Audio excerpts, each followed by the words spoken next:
Yo, good morning, everybody. Welcome back. It's Friday. It's Friday for a lot of you guys. Those that work Monday through Friday, then yeah, you guys can celebrate. Those that work the weekends, well, at least Friday would feel great for you guys. But what's up? What's going on? Welcome back. I'm not gonna keep it too long because I am feeling under the weather.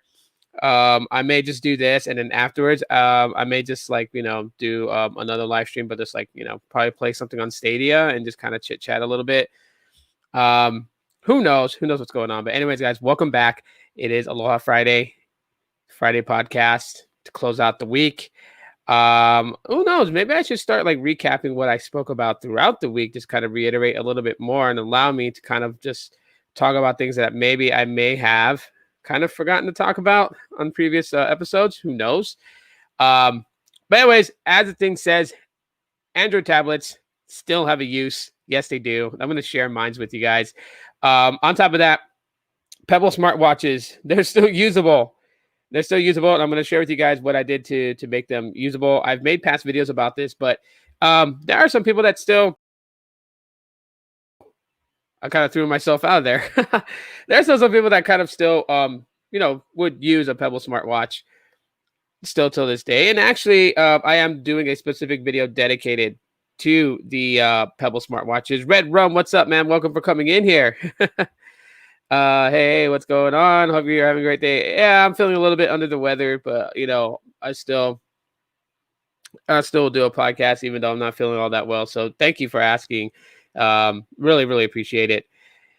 But yeah, so we'll talk a little bit about that and just a little bit of news here. Apple AirTags could be delayed as March of 2021. For those who may be interested in the upcoming Apple event and the AirTags that people have been talking about. So John, the I don't pay my people processor tweeted out saying bad news, and everyone was kind of going on this little whole thing on Twitter about, oh, tell me that the iPhones are not delayed until December. I'm gonna cry and all this other stuff. And we're just like a lot of there's a lot of people worried about the iPhone. The iPhones are coming, people.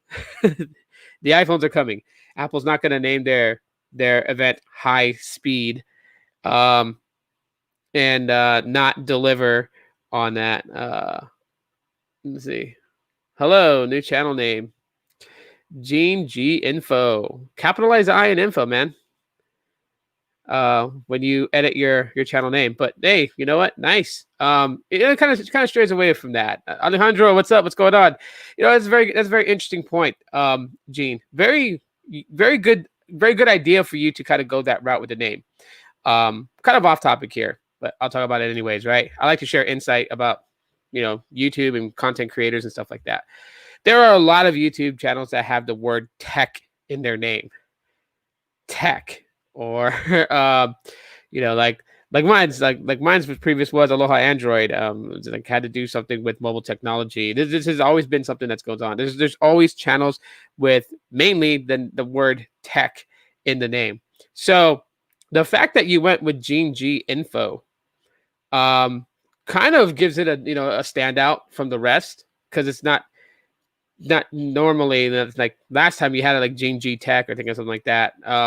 Getting rid of the word tech is kind of a good thing, in my opinion. It's kind of a good thing because you're standing out from the rest of the tech channels on YouTube. We pretty much understand that these channels talk about tech. Obviously, the genre setting that they have in their videos says science and technology is where it focuses at. If you set your channel parameters that way, you really don't need the name tech always. So it's kind of good and refreshing, right? Like right now, my channel just goes by my nickname and my last name. So that's what I have it as, right?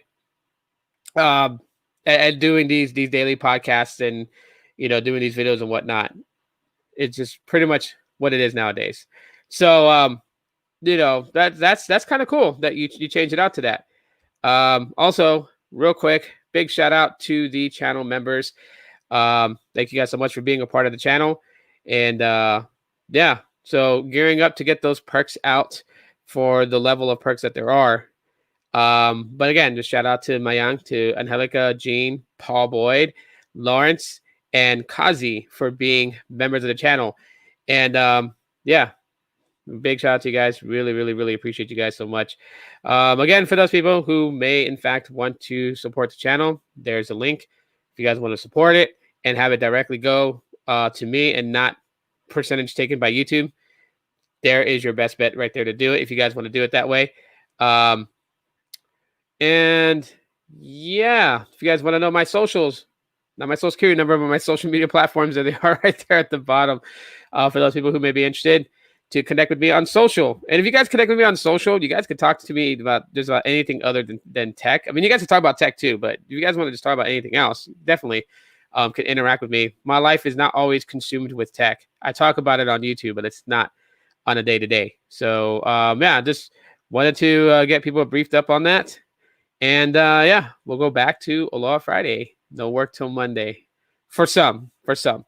Anyways, let's kick it off with Apple AirTag. So it's been making its circulation on the internet that Apple AirTags are going to be delayed as far back as March 2021. So let me go ahead and drop the link to the source itself. You guys can read it up. I first heard about it from John, the I Don't Pay My People Prosser, posting it on Twitter. I know. I have no ill feelings against John Prosser. It's just it's funny to me. It's just funny, you know what I mean? And he doesn't care. He doesn't care what other YouTubers think or whatever. So it's not like he's even looking in my direction, anyways. But so there's a link to the page itself. So you guys want to read it and follow along with me if you guys want to. That's totally cool. Or you guys can just look at my screen, whichever you guys prefer. But anyways. So yeah, Engadget.com reports on this and says Apple AirTag trackers might not arrive until March 2021. John Prosser talked about this on Twitter. An excerpt from the website itself says you might not want to count on Apple's long in development AirTag item trackers arriving at the company's October 13th event. Well-known Apple rumor purveyor John Prosser has claimed that Apple has pushed the release of AirTags back to March 2021. Prosser didn't explain the delay, but Apple has clearly been expecting them for a while when a support video referencing them briefly appeared in April. AirTags are believed to compete directly with trackers from Tile and others, but with a few advantages for its Apple-focused audience. If you have an iPhone 11 or similar device with an ultra-wideband chip, for instance, you'd get very precise location findings to help you locate an item that slipped between the couch cushions. The tags might also store your contact info to give you a notification if Apple device locates your item. This might not be the only no-show for the October 13th presentation. Prosser also claimed Apple's self-branded over-ear headphones won't show at the event. While he didn't provide a new time frame, he did suggest they were close enough to get pricing starting at $350 for a sport-like model and $599 for a premium version with leather and metal. Either way, it's safe to say the event's focus is increasingly on the iPhone. Any other hardware might be a nice bonus. So just kind of really just thinking about that for a second. All right, there's a few things in the article that I find a little bit weird. Baby Yoda, the force is strong with you. As always, shout out to Baby Yoda for always holding it down on being one of my hashtag demon days. So hashtag straight out to him. Anyway, okay, so here's a couple of things. First of all, the AirTags is a really, really cool touch from Apple. Really, really is. Okay, I don't fight the funk when it comes to technology to that extent, right? Being able to tag certain things so where if things go missing, whatever, you'll be able to find it. You'll find a lot of use out of these things. Obviously, a competitor to Tile that is in that realm, right? And I don't know if you guys remembered, but Android had its version of tag way back in the day. I mean, there was like a lot of weird useful things for the Android tags. People had demoed this, right? Like they had put them next to door locks and had it to where you would use your phone to actually unlock your door. Putting your phone up against that tag would cause the motor of the door lock to switch in order for you to just go ahead and open the door, close the door. There's some like old demo videos. I think Armando Ferreira I can't say his last name. Anyway, I think he did it because he was like really heavy in rooted into like the early stages of smart home technology before moving on to just really talking about cameras and things like that. So you know, the AirTag things is kind of nice. Well, what I find a bit sketchy is these new headphones from Apple. The pricing for them is insane. It literally is insane. Give me 1 second. Hold on, my son needs to ask me something.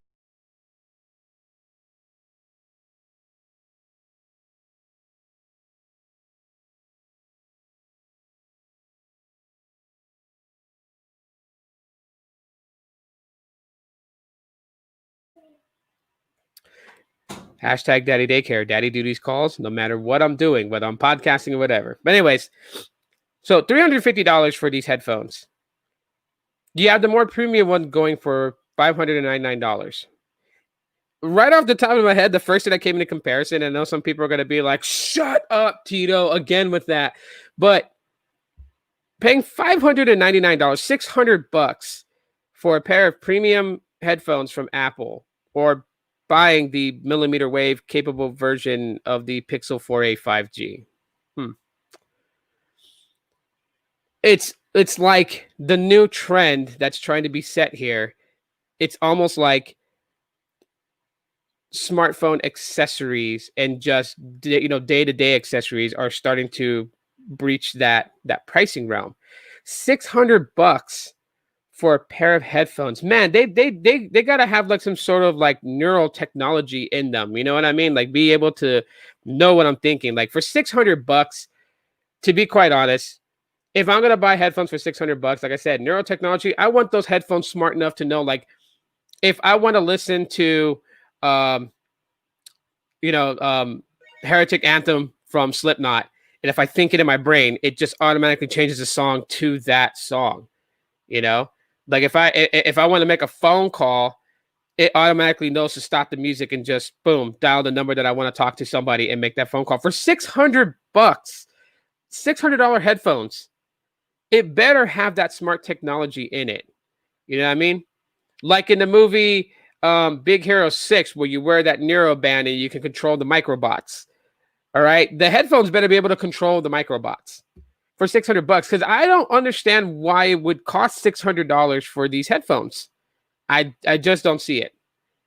I don't. Pixel Buds are $179. To me, that's already kind of expensive for a piece of technology such as this that has smart capabilities, AI built into them and everything else to kind of help with the day-to-day monotony of using, mobile technology. But $600 headphones, like if okay, if I was a company, if I started my own company and I built headphones, I built wearable technology for music listening, and I came to the stage with a pair of headphones made out of metal with leather cups for cushioning your ear that can play music wirelessly.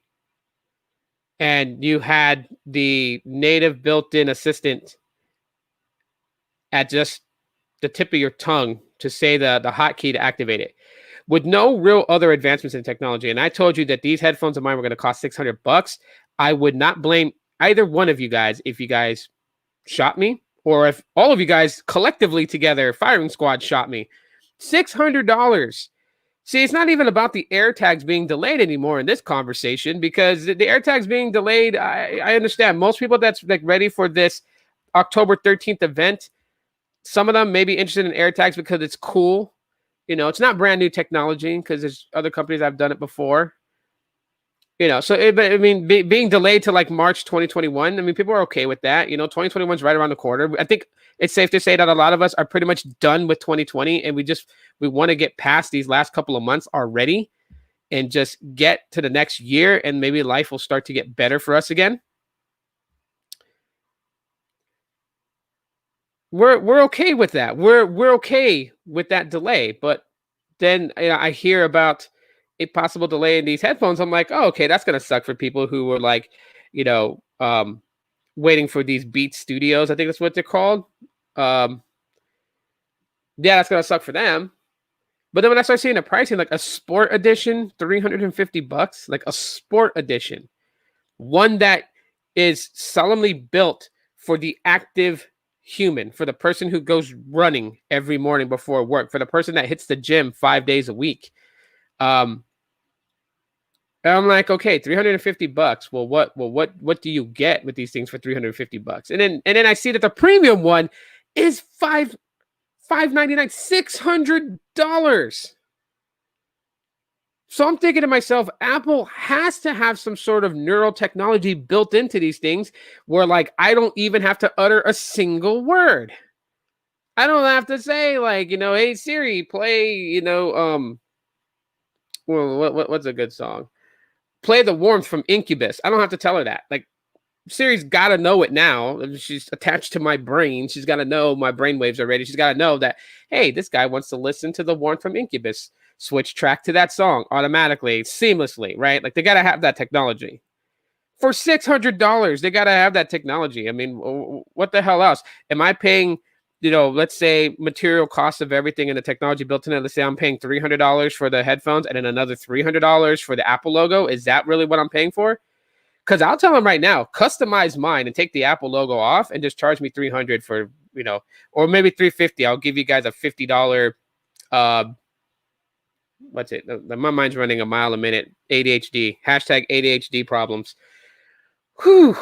What the hell? I'll give you $50 profit, right? You'll make back your $300 that you had to spend to build this premium headphones of metal and leather ear cups, and then take a $50 on me for profit. But take the Apple logo off, because I don't want to pay $300 for an Apple logo. Really? And that's why you guys will never catch me in a pair of Nikes. It's not that I have anything against Nikes. It's just that I don't really see the value in buying a shoe when the material will cost like maybe $60, $80 to make, and you're paying another $70 for the checkmark logo on it, and that's why your shoe costs $200. Like, I just don't. I thrift shop. For those who don't know, I thrift shop. But people say, "Oh, you buy your clothes at Walmart." Yeah, I do. So what? It's clothes. Okay, I'm not out here to make a statement. I'm 38 years old. I think that's also the problem too with some people when they look at my stuff like on Instagram or Facebook or whatever, and they're like, this guy shops at Walmart, man. Like you're not gonna get no chicks like that. Like, bro, I'm 38 years old, man. I'm married. I have kids. I have a family. I'm not out there. I'm not in my 20s, chasing tail and whatnot. You know what I mean? I don't pay for brands. I just don't. Some people do. I just don't pay for brands. I don't really see a reason to. I can find the same thing without the brand name on it. And that's where I go back to these headphones. Like, it's crazy. Okay, $600, $600 freaking dollars for these things. If that's really the price, whoa. I would say if Tim Cook takes the stage later on to unveil these things to the world, they might as well put up bulletproof glassing. Somebody is going to be at that event to take them out. $600. Now, unless he says these things have neural technology built into them and they just know what you want and they know what you're thinking, okay. It's new technology. I can see a high price tag on it until it starts to become the norms out there and everybody's doing it, and then it just starts to dip down to be even more competitive, to have people choose it over its competitors. I totally get that.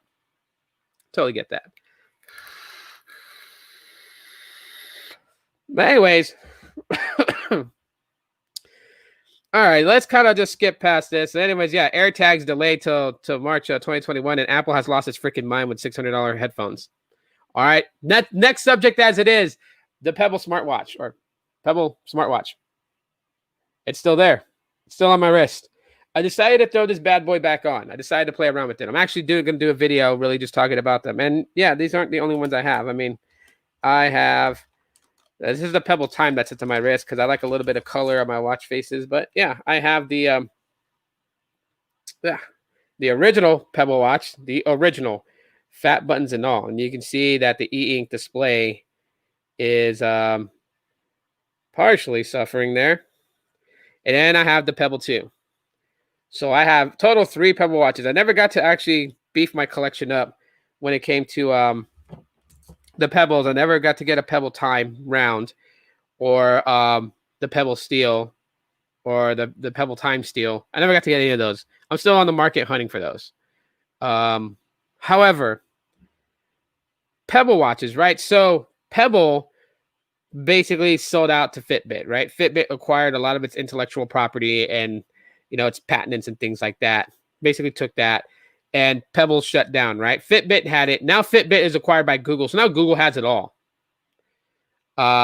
So yeah, while we sit patiently for Google to come out with what we call the Pixel Watch, it could be the G Watch, it could be the Google Watch, the Googly Watch. Who knows what they're going to name this thing if they ever make one to compete against the Apple Watch, whatever. But Pebbles are still pretty good. Now, people are like, how do you do things on them? Like, how do you get things done when Pebble servers have been shut down? And as a matter of fact, the hero of the day, and actually has been the hero of the last couple of years, because I've been switching back to my Pebble watches on and off every now and then just to make sure that they still work. But it's actually Rebel.io. So Rebel.io is a private group that, they're just people who really, really genuinely enjoy the Pebble smartwatches. And so they went ahead and they took over Pebble servers, and to maintain them, yes, there is a monthly fee if you want the additional features that Pebble Watch has. But the main core thing of the Pebble Watch, which is what I use it for, notifications, time, and that's pretty much it. That's really all that I want out of my smartwatch. I don't care to have the Twitter app on it. I don't care to have a Facebook app on it or anything of that nature, right? Just the watch itself. Because really, I use my smartphones. At the end of the day, if I want Instagram, if I want Facebook, if I want Twitter, I go on my smartphones. Okay? I don't have those apps on my Android tablet, which I'll get to here in a little bit. But I go on my smartphones for those. So all I really want out of a smartwatch, an accessory to my smartphone, is to get my notifications, not in kind of in a discreet way, right? So if I'm, busy, if I'm doing something, from like, even if I'm not super busy, even if I'm just like at the grocery store shopping and I'm pushing, a basket and collecting food items that I'm going to purchase, and being able to get notifications on a watch and being able to see those notifications to determine, does it warrant me stopping from what I'm doing and taking my phone out to actually fully read the notification or not? That's really what my smartwatch does. So while I do have a Moto 360, and don't get me wrong, I enjoy the Moto 360. It's not the newer ones. It's the OG, the first ever released Moto 360 model. I think it's a beast of a smartwatch. The difference between this and that, the reason why I like this one, I pretty much dig, like my Pebble Time gets me about 3 days of battery life. Okay. My Pebble 2 can get me 7 to 8 days of battery life. So I necessarily don't need to charge my smartwatch every day. I don't need to. It lasts me days on a charge. That's mostly where I really look at a smartwatch for. The advantages, battery life. Okay. Now my Pebble Time, without paying for the Rebel package, right? So I have the free version. I don't have the paid version. It tracks and syncs with Google Fit on my phone. So my steps, my sleep patterns, everything is pretty much on there. I can see how much I slept. So I can track my sleeping because, for me, being type 2 diabetic, sleep is very important, and I'm not actually getting the best sleep. So I'm trying to see, like if there's certain things that's going on within me that, just like kind of like interferes in the way. Hang on here. Quite possibly could be. But anyways, so like on the Pebble app itself, so it literally told me right now I got 7 hours and 28 minutes of sleep, 2 hours and 29 minutes of actual deep sleep. And it kind of just goes in there and kind of just shows me, if I tossed and turned or whatever, right? I can see where my sleep was kind of like, dipping and elevating. So yeah, basically it says that I went to bed at around 1:14 a.m. and I woke up at 8:42 a.m. Which, yeah, it's kind of right, because I technically actually like started waking up at like maybe about like 8:22. So about 20 minutes later, it considered me to be like fully awake, which is cool. It actually tracks my sleep that way. And then of course I got my activity, step counter, 347 steps so far. since I woke up, and that's just basically getting up and walking to the kitchen to make breakfast, coming back or whatever. So it's a fitness tracker. It tracks my sleep pattern, and it gives me notifications like free. Now I know these watches like the Pebble Time and the Pebble 2 can do a little bit more. And that's where the paid version comes in, right? Being able to use like, I think it's like voice to text where you can respond from your watch without having to pull your phone out. That comes with the paid version because obviously they have to maintain these servers and it costs money to maintain the servers. So they gotta do some sort of like package deal you gotta pay for. And I think it's like $2.99 a month that you pay, like $3 a month to have more of the features on your Pebble smartwatch that are capable to go in. So if you have like the Pebble 1, right? And I've tried this. They if that's all you have is the Pebble 1, they're going to suggest for you not to even pay for the monthly services because you don't have the ability to do that with the Pebble 1. The Pebble 1 was just made specifically just to get notifications on, and you had different apps that you can install, like Rocker, which had like various different things involved in it, including Facebook and Twitter, and you can get those notifications on your Pebble 1 and be able to read them from your watch without having to pull your phone out. But you didn't have the ability to like voice to text and respond back from your watch. You still had to pull out your phone. So they're pretty good at identifying when you have the type of watch that you have, if the monthly service, would be something that you would benefit from. So they won't advise that you go with that. The free version is very simple. Also, if you're wondering, like, does it have like a ton of apps and stuff like that you can still install? It actually does. And that doesn't cost you anything. Like you're not paying like $3 a month to be able to get, certain apps or whatever, right? So like there's the setting in my Pebble app on my phone. If I hit plus and I open up for the apps and timeline, you still get access to a bunch of apps. That's why they maintain the servers. All these apps are hosted on the server for you to download from them. You got various different ones: daily notifications, health and fitness, games, remotes, and tools and utilities, right? So they still have those different things. If I also select health and fitness, they have like different fitness tracking apps and like watch faces that go with it that require a companion app installed on your phone. You have all these things still available to you from the Pebble app. And if people are like, well, what about watch faces? Well, yes, you still have a plethora of watch faces that you can install on your Pebble phone. So again, this really goes back to why they charge that $2.99 a month reoccurring subscription fee to have the extra features like voice to text and whatnot. Allowing that is because they pay to host all these apps and these watch faces so you can still have some benefit out of your Pebble watch, get your money's worth out of it. On top of that, it's not just old watch faces that has been there for the last several years that Pebble has been gone out of the picture. They're still adding in new watch faces. Those that develop with Pebble still bring in new watch faces for you to download. Like there's a watch face for Stranger Things. There's a watch face for some of the newer movies that just recently came out. So they're constantly updating watch faces. But me, right now, just because I thought it was funny, the picture, which you guys can barely see, but that's actually I watch WWE wrestling. And I have a watch face of the New Day, which is a tag team group, and their cereal called Bootios, which they're hilarious with this stuff. I mean, the New Day came out, started coming out and throwing pancakes at everybody, like they were just tossing pancakes into the crowd. And then at WrestleMania, where they dressed up like Saiyans from Dragon Ball Z, they like Vegeta, them and the Vegeta's armor and stuff like that. They came out of a giant box cereal called Bootios. And it's supposed to look like Cheerios. And so now they actually have cereal called Bootios. Yeah, I got the watch face for it. I'm going to change the watch face anyways a little bit later. There's just a ton of watch faces in there. And you can always set a watch face for the day like you feel like. I know I have a couple of Star Wars watch faces. I got Baby Yoda. There's a new one. Baby Yoda's on there. They also have regular Yoda. They have, Mace Windu.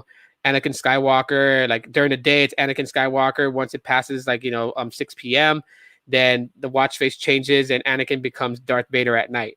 And they just have all these different watch faces. So Rebel has done an excellent job maintaining these servers and these apps and watch faces for diehard Pebble fans. And people will be like, well, why would you still want to rock a Pebble? Like for someone someone like me, right? For instance, a person of mine told me, like, you should just get an Apple Watch. It's simplistic. It just works. I tell them my rebuttal to that with my Pebble Watch is that's why I have this. It's simplistic. It just works. Paired to my phone, notifications are coming to it. That's all I really need it for. Notifications. That's all I really need it for. I don't need to do anything else. I don't need a hologram to pop up and start talking to me and telling me that, you know what, I'm the last hope of the galaxy, and then toss me a lightsaber and say, get into battle. Like, no. Let me full screen this so you guys can kind of just see. And I'll read off of them. So Rebel, the name of the company is Rebel. The website is called rebel.io. And it says, bring life back to your Pebble. And this is their old mission statement from like way back. It says on December 7th, 2016, Pebble announced that they were ceasing operations. 2 days later, on December 9th, 2016, the Rebel website went live, announcing our intentions to maintain and advance Pebble functionality in the absence of Pebble Technology Core. We have fulfilled much of this goal via Rebel Web Services, which restores most of the functionality that the Pebble community knows and loves. Read about our journey in the blog, find detailed instructions in our how-to, or simply just click this button right here, join Rebel. Now, the way that this works is you would install the Pebble app on your smartphone, but you would not launch the Pebble app, okay? What you would do is you would open your browser, like Chrome or whatever browser you use, and you would type in rebel.io in the search and find the site. Once you get here, you would click Join Rebel. When you do that, it's going to launch the little Google account sign-in tab, right? So if you have multiple Google accounts on your phone, you'll see multiple accounts that you can select from to sign into. So whatever Google account you use to sign into your Pebble account from way back in the day, that's the one that you would select. You would select it. And what it's going to do is it's going to automatically launch the Pebble app in your smartphone. When it launches the Pebble app in your smartphone, you're going to see a little like notification on the splash screen where it says Pebble in orange. At the bottom, you'll see like a white little notification thing pop up that has like a bunch of code. And that's basically bonding Rebel with your Pebble account and signing you in without having to go through the sign in on the regular Pebble app. This is what bypasses it, because if you try from the Pebble app, it won't work. So it signs you in into your Google account, and then it updates your Pebble smartwatch to understand that it's using the I'm not going to say non-proprietary software, because the software now actually belongs to Rebel. Like they bought the rights and everything to it. So it just updates it so that way Rebel IO is now really what your Pebble watch is. So your watch is actually a Rebel watch, not a Pebble anymore, technically. And therefore, it allows you access to Rebel servers. That's initially what it's doing. Once you're in, you can go through the finished setup process, like select your language. If you use Google Fit, you can tell it what you want it to track, and then it's going to open up a next window that's going to tell you to input your age, your age, your weight, your height, and all that. You finish that setup, and it's going to pair it up with Google Fit on your phone, and then you're brought into the Google menu, but the Pebble menu, where you see any app, you'll see all your data, right? So like your data, like your sleep data, your walk data, all that stuff is there on the Pebble app. And then you can go over and download watch faces, download additional apps for additional functionality. But here's the thing. So where is it? Because you can actually, hang on. Yeah, see, so it wants me to sign in with my account. Actually, let me just do it anyways. So sign in with my Google account. Choose that. And it says you're all set. So from here, it says click here to get started. Before you go through, you might want to consider supporting us and purchasing a subscription. That's the subscription for like, voice to text, and then also getting weather alert updates. That's something that you don't get with the Pebble Watch unless you subscribe to this. So if I click that, it's $3 a month or $33 a year with 1 month free. And it pretty much like updates your account to let the servers know that you have access to voice and weather subscription. If I do it by month, I'll say that, it expires on October 28th, 2019. Timeline sync interval, 180 minutes. So this is if I go ahead and actually choose it. But, yeah, I'm not going to do that right now. I'll probably wait till tax time and then buy the whole month, but the whole year, and get it for a whole year. But anyways, so yeah, they've really brought it back. The Pebble Watch. Oh, hey, Kathy. Hey, sorry, I was in the Rebel IO website. Yeah, we are here. Oh, my babe's here. Hi, babe. Love you. Good morning. I told everyone I wasn't feeling well, so they know I'm doing my 1 hour thing, and then I may play Dead by Daylight on the second live stream that I do, just a gaming one. I'm not sure. I might just lay down for today. Yeah, everyone, I caught a cold, by the way. But anyways, yeah. So from Rebel themselves, okay, they revitalized the Pebble smartwatch, which for someone like me, like I said, simplicity. Simplicity doesn't mean hand me an Apple Watch. Simplicity means I just want notifications without having to pull my phone out. I can still get app support. I can download an app that can work with Twitter and bring all my tweets to my wrist if I want them to go there, which I don't. I just want notifications. And I still get notifications of tweets anyways without a third-party Pebble app to give me those. I still get notifications of tweets. I get notifications of Periscope lives because all the notifications from my phone go to my wrist on this. So yes, I have the Moto 360, which is touchscreen. It's got the bells and whistles and all that stuff. It's got a 1 day battery life, or less than 1 day, really. I got my Pebble Time here, which gives me an e-ink color display. So it sips on battery. It lasts me about 3 to 4 days, depending, and I have to charge it. Or I can just simply go completely e-ink display, black and white, and go with, where did you disappear to? There you are. Or I can go with my Pebble 2, which was like one of the last Pebbles that Pebble built. I go with my Pebble 2, go with e-ink black and gray display, and get 7 to 8 days of battery life on this, and not have to worry about charging it. But personally, I like the Pebble Time. I like the color display. I like the size of it, even though it is a bigger body with a smaller display, and you got bezels around it, and you got another bezel around that. I don't care. I get my notifications. That's the thing that matters to me. I still get my notifications. That's all I really want out of a smartwatch. So this works out for me. Am I saying that people should go get a Pebble and go back to Pebble? No.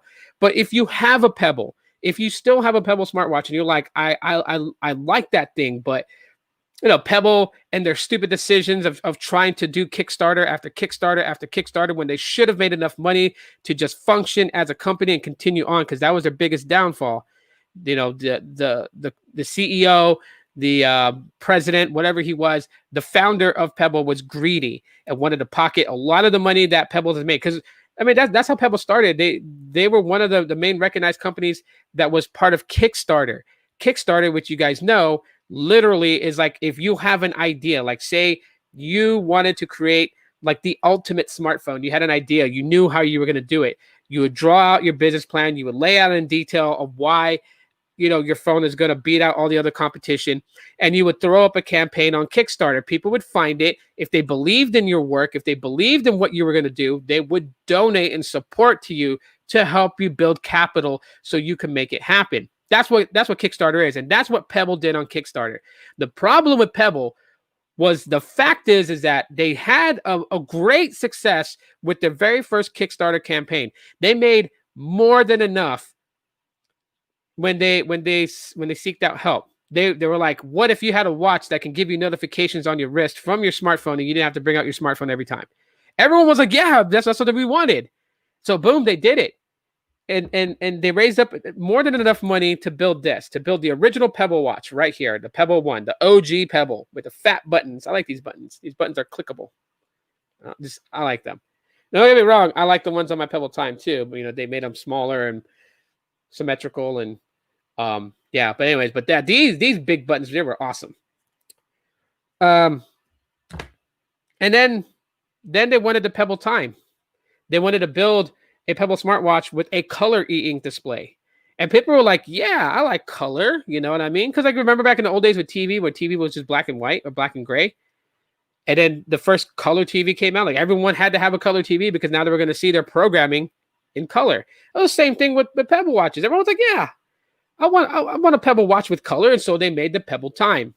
And the Pebble Time had color. They had two versions, the stock, the steel version. The steel version was obviously supposed to be elegant for the businessman who, worked in high corporations. And the Pebble Time was for the average Joe like me.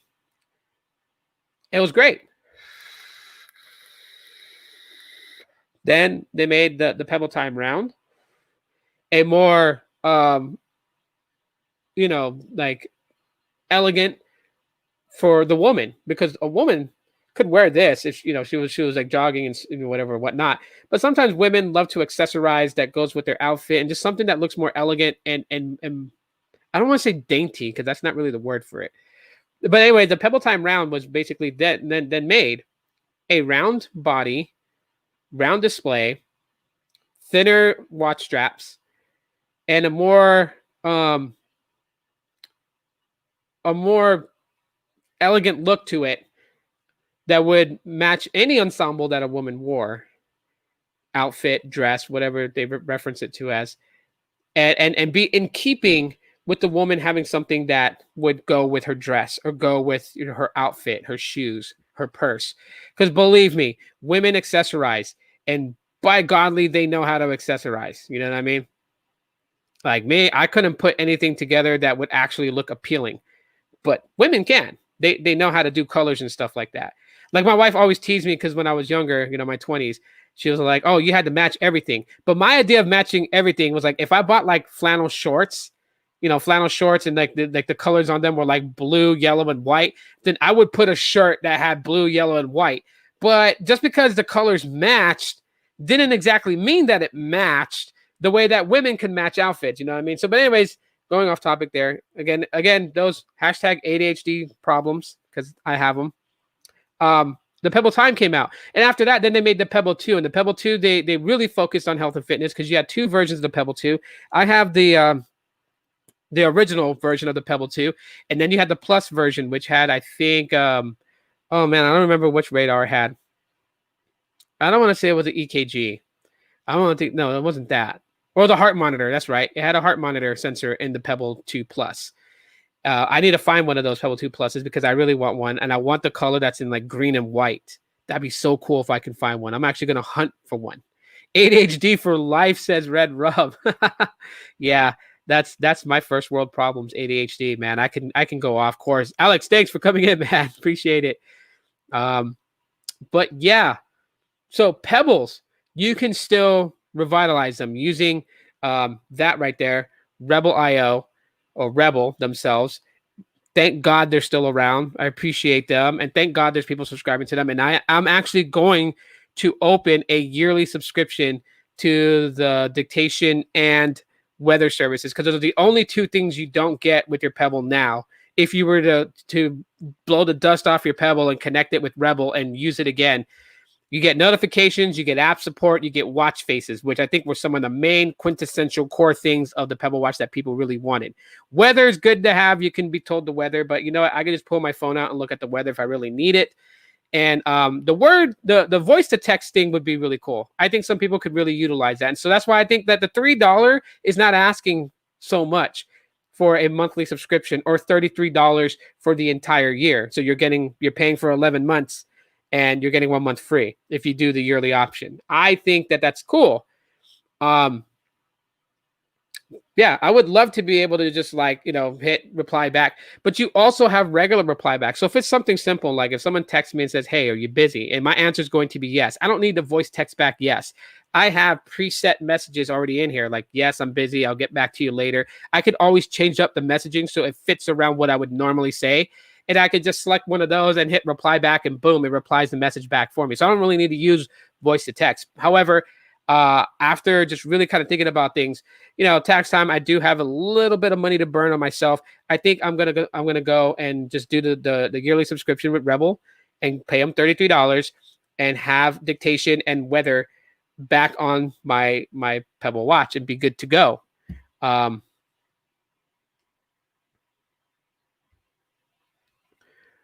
oh, no, she doesn't get mad. You don't have to worry. My wife is not the jealous type. She is not the jealous type at all. I'm more the jealous type. She knows that. I'm more the jealous type. You know, if dude looks at her backside, and I will get pissed. I will get pissed, and then she has to remind me that if a guy is checking her out, that I should be proud because another guy is looking at her. And but my thing is, when another guy's looking at her, he's trying to take her from me. I'm gonna hurt him. I'm gonna hurt him because you know I hate saying she's mine because she's not property to me. But I don't want anyone I don't want anyone sipping on my Kool-Aid. That Kool-Aid was made specifically for me. That's the way I look at it. Again, hashtag ADHD problems. I just went sidetracked. But yeah, no, she's not gonna get mad. As a matter of fact, she's like busy today. Today's her most busiest day, by the way, to like, update you guys on the wife's day to day. Is because it's Friday and she's off for the weekend. So she's got to make sure everything is set right for her weekend crew so they have what they need to run the weekend flawlessly. That's the thing about my wife, and that's what I think what makes her such a great boss. Other bosses will be like, "It's Friday, the weekend's my day off. I'm just gonna count the hours. Can I get out of here already?" No. If you work with my wife, if you're part of her team, right? Her being a supervisor, if your schedule is the weekend, if you're the weekend crew, she is going to make sure that the weekend, and no, babe, I'm not talking about your favorite singer, The Weekend, that you get all hot for. I'm talking about the weekend, like Saturday and Sunday. She makes sure that everything is set up nicely so that when you come to work, your work is there for you to do, and it's smooth sailing from Saturday and Sunday. And the proof is in the pudding because none of her crew people call her on a Saturday or Sunday with a problem unless they're sick and they need to go home, and then she'll go to work and cover the rest of their hours and then cover their next day if they're not coming in the next day. But other than that, nobody bothers her because she's got them set up for the weekend really good. So yeah, my wife she's got excellent um oh, she's got excellent work ethics as a supervisor. I think anyone working for her would be lucky to work with her. And that's a cool thing too. She doesn't ever refer to her team as people that work for her. They work with her. She calls them her team members because they're all a team. And that's the right mentality being a supervisor. So, anyways, yeah. Hashtag ADHD, first world problems. Huh. Anyways, yeah. So, I mean, yeah, I know I'm ranting and raving about Pebble a lot. I really like Pebble watches. It's one of the things I really like about them. Like, there's been several other things that's come out to try to replace the Pebble watch. I think it was like Vector was one of them. Vector watches, you were able to get like days and days and days of battery. And that's cool that there's other ones out there, but I like my Pebble watches. I spent well, I didn't spend. I got this as a Christmas gift from my wife. She bought it. I think it was like $180 something at Best Buy, and this one was $150 when she bought it for me years before as a gift. And I forgot how much this one was, but I think this one was like also around the same price, like $150. It was like $99, I think. She got it at that. But the main thing about it was the Pebble 150. I don't remember. Anyways, but the main thing about it is that I paid money into this and it's still functional and still works. And all I really need is my notifications when I'm busy and for it to track my sleep and my fitness. When I go to sleep at night, I'd like to know how much sleep I'm getting. It does that. And I don't have to worry about charging it every night. I don't need to put it on some dock cradle and charge it up or anything like that. So, do I like my Moto 360? Of course, I like my Moto 360. And every now and then I will use it. But compared my Moto 360 to my Pebble smartwatch, I use this more. When I put this on, when I pair it up with my phone, this stays on for days, weeks, even a full month. Sometimes I get tired of wearing a smartwatch and I just take it off because I don't want any notifications bothering me. But I think really Pebbles is really where it's at for me. And this is how I'm able to actually continue to use my Pebble smartwatch is through Rebel. So big shout out to Rebel. Thank you so much for maintaining the servers and just, keeping it there for us Pebble users, because there's still a lot of Pebble users out there who just don't want to move on from Pebble. And therefore the solution to the whole thing was a company called Rebel. That's why they call themselves Rebel, because they're rebels. They refuse to move on to the next thing. They absolutely like their Pebble smartwatches, and I like them too. So let's see. How many desperate videos over a year ago? What do you mean by desperate videos? Anyways, moving on to the next subject here. Usage for Android tablets, guys. Meet my LG G Pad 510.1. Also a gift from my wife. If you guys need to know, my wife literally, I say she's the one that supports my tech, because she is the one who gifts me all these things. And I'm able to talk about them to you guys. Some of the stuff I buy myself, other things she gifts for me too. She's very thoughtful in that sense. It's so weird. I consider myself a very lucky man. She thinks about things that she thinks I would like, and then she would grab them for me. If it doesn't hurt us, she'll grab it for me. There's times where she does want to buy me things and I tell her no, because there's certain things in our build that I'm not feeling is okay for me to spend on things that I really don't need. And so I'll tell her, like, no, I'll wait 2 months, or I'll wait till next year or something like that. It's because I don't want her to, I don't want her to fall behind on any type of bills, that we have. So, but this was a gift to me. And yeah, I've been told, well, Android tablets suck. I've got to flip that around. You know what I mean? First of all, one of the biggest things that I've heard from friends is that, iPads are better. They're becoming like the new computers. First of all, I don't need a new computer. All right. I want something that's bigger than my smartphone that I can enjoy media on. This is only for media. I only have this for movies. And actually my full thing that I do with this, because my wife has, what is it, babe? A 64-inch LG. It's a smart TV from LG. I think it's 64 inches. But anyways, that's in the living room. This LG G Pad tablet syncs with that TV seamlessly and easily. And so movies from like Amazon Prime Video, from HBO, from Disney Plus, ESPN Plus, Hulu, Netflix, I can easily just stream that to the TV and watch it on my TV. Yeah, I don't have to go through any weird, funky setup or anything like that to share. It just seamlessly shares. So that's one of the big benefits of why I like this LG tablet. But the Android tablet serves, some of a purpose. Of course, you're going to have to go with the more premium tablet. That's hands down. You can't really go with a $30 tablet and expect miracles out of it. You're going to have to go with something of a more premium. Obviously to get a better experience. So with this, like I said, media consumption. Watch movies with I'm on bed, which later on here in a minute, after I take my medicine and I lay down to rest some more, I'm going to probably read, because that's another thing that I use this for, as my e-reader. And while some may go ahead and make fun of me and be like, oh yeah, he's kind of like a child, I am. I'm handicapped by natural immaturity. My wife knows this already. I warned her about this before we made it official and we're together for 11 years. I read comic books. I read my comic books on here. I read other books too. And there's like dozens of websites you can download ebooks, and I can read them on here. And it's great reading. Now, of course, I bond this with I call them my special glasses. So I have a set of glasses that I use for vision, where I can see, because my sight is bad. So like anything that's like far away from me, I really can't see. It gets blurry. So I have a pair of glasses for that. These ones you guys see me normally wearing. These ones actually block the blue light from displays, and that's why I wear them. And I'll wear that with while reading books on this and stuff like that, so I don't strain my eyes, and the blue light doesn't inhibit my body from creating natural melatonin for me to help me go to sleep. But I read books on this. I watch movies on this. I game on Stadia with this. I mean, you know what? I can bond these two together and play. I can play on the go. So Android tablet still serves a purpose. It really does.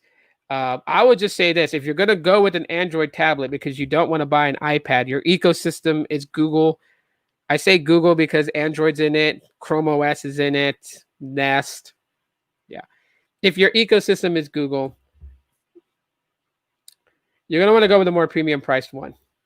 Premium price, I don't mean you got to go spend like, $1,000 on a tablet. But, one that is going to be a premium pricing because of the fact of what it has. If it's got a good amount of RAM, if it's got, a decent processor and GPU, those are the factors you're going to have to look into, right? If you go with a $30 tablet that's got 1 gig of RAM, it's got the Snapdragon 425. It's, you're not going to have the best experience on it. It's going to crash and burn. That thing is going to be mainly only used as an e-reader, because that's all it's really going to support. It may support one game, but if you download multiple games on there, multiple applications on there, yeah. And the weirdest thing is that people like to install Facebook, install all these other apps that they normally use on their phones, right?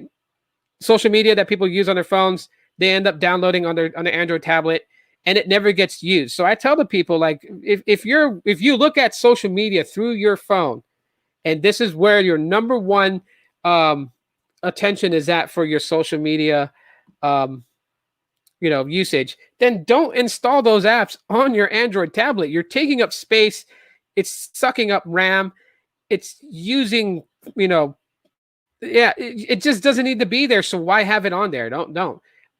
I only have media things: YouTube, Tubi TV, Hulu. Those types of apps are on there. Google Stadia is on there. I play a game, and you guys will laugh at me. I play a game that was first showed on Cartoon Network. It's called Robot Unicorn Attack. I play that game. It's funny, yes, but you know what? I don't judge people on the type of games that they play, so don't judge me on the games that I find fun to play. But yeah, you're a unicorn. You got to make it as far as you can on each level, and you upgrade your unicorn. You bash through these weird giants. There's a whale in the background that has a unicorn horn that like flies around. You're in this majestic type world, and it's got some cool music, right? Like it's got the song Never Ending Story. Like you can select that as a playable track while you play the game. It's got some good hits from the 80s. And I play that game on there. Play Angry Birds 2 on there. Play that game. If I go into Google Stadia, I play my games that I play on Stadia, like Dead by Daylight and Little Nightmares, Power Rangers Battle for the Grid, PUBG. I play that on the tablet. And the tablet is my handheld. I can move around with it. If my wife needs to go somewhere and I'm currently playing a game, I can take the tablet in the car and continue my gameplay. I mean, it's got LTE service on that tablet, so I can take it away from the house. I don't need to rely on hotspot. But if I needed to rely on hotspot, then I got both my visible lines that have hotspot that I can just connect it to if I needed to. For a much smaller tablet for e-reading, I have my Nexus 7 2013. So basically the Nexus 7 II. I have that tablet. Those are some of the games that I like to play. Let's see. I have a Gear S2 Classic AT&T variant. Cool.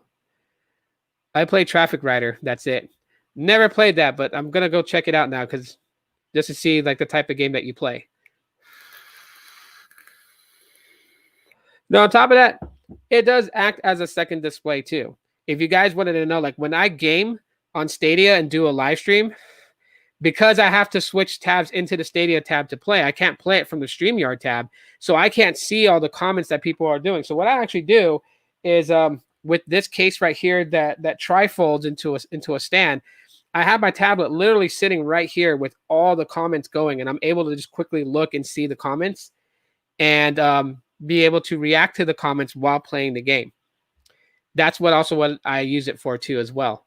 So it acts as a second display for me to be able to read comments. You know, there's functionality out of an Android tablet. You don't have to go and get an iPad like a lot of people suggest. Or like, oh, if you want a great tablet experience, go with an iPad. Like iPads are great. My sister has one. iPads have been great because Apple has gotten it right with the tablet scene.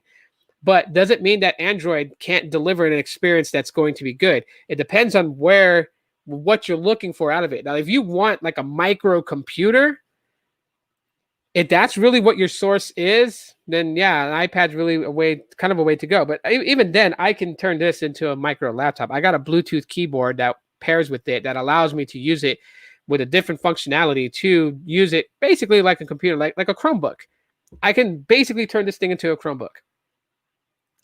You know, I literally could actually set up StreamYard and everything from this and just use this for StreamYard. And the camera on this is actually better than on my Chromebook. This Chromebook is like 5 years old, you know, but I'm going to use this thing until the wheels fall off. And then I'll probably get like a Pixelbook Go to replace this when it's time.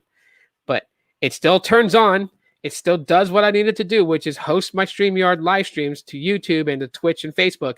It still allows me to send emails. It still allows me to play games on Stadia and run those games just fine. Hey, it's still doable. Sometimes there are things about technology that people will upgrade every year, like phones. Phones, they'll continuously upgrade every year to some people because they want the latest and greatest. But when it comes to like, you know, home computers, Chromebooks, Android tablets, you don't really need to upgrade every year. That tablet runs Android 9, by the way. So it's got a 2-year-old operating system on it, but it's still fine. You know, eventually I will root this thing. Once the warranty and everything is gone off of it, I will root it. I will flash a stock AOSP Android ROM on it, bringing it to Android 11 and run it on that, and it will run just fine. But no, it does pretty good. Android tablets are still pretty dang good. So yeah, I still use that. So anyways, kind of just recap a little bit, right? So Apple AirTags delayed till March 2021. So at next week, Tuesday, at the Apple event, which I've decided, guys, I'm going to live stream my reactions live to it, but I'm going to watch it on this with my headphones on to hear it and speak about it. So you guys won't hear anything from it. But you'll hear my reactions to it. I'll talk about it as I'm watching it live. Therefore, Apple can't get me on it.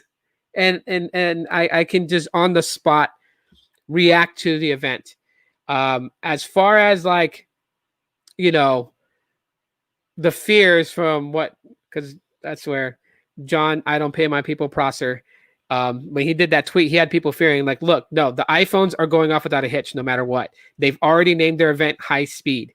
Okay. No company, especially Apple, because Apple ain't stupid. No company is going to say high speed referencing 5G iPhones and then delay the 5G iPhones to being unveiled. No, they're going to unveil them at that event. When they're going to be ready and available? More likely November. There's no word that they're delaying the 5G variants to December. So I haven't heard or read anything on that from any source that I look into. The only thing that I know that's delayed, according to certain, is the AirTags, which, okay, fine. March 2021, that's fine. The Studio Beats Pro, or what they're called, whatever, the headphone ones, which is insane. $600 for headphones. Apple, you are out of your freaking mind. Unless, like I said in the beginning of this live stream, if it has neural technology where that metal band that sits on my Chrome Dome knows what I want to listen to without me having to say it, that can know if I want to make a phone call without me having to say it, and if that thing could know that I want to order from Postmates and make that order from Postmates for me, if it had that type of neural technology to allow me to control the microbots from Big Hero 6, then I can see headphones being $599. But no, Apple, you are out of your freaking mind that headphones are going to cost $599. I would gladly take a Pixel 4a 5G millimeter wave version from Verizon for $599 than headphones. You're out your mind, Apple. Not paying you $300 for an Apple logo on those things. No way. Anyone can defend it and say, but it's going to do this and it's going to do that. It's for listening to music. Secondary things like asking Siri a question and making phone calls are all secondary things. But there's nothing that anyone can really tell me that would say these things are $600 because no. Sorry. I hardball there. I stand my ground. I've dug my foot. I'm like Vegito in Dragon Ball Z against Super Buu, where he throws that giant near-like spirit bomb towards Vegito, and he catches it, and his feet slams into the ground before he decides to push that energy ball back and kick it right at Super Buu. That's me. My feet's planted on the ground. There's no one that's going to tell me that those headphones should cost $600. Not happening. No way.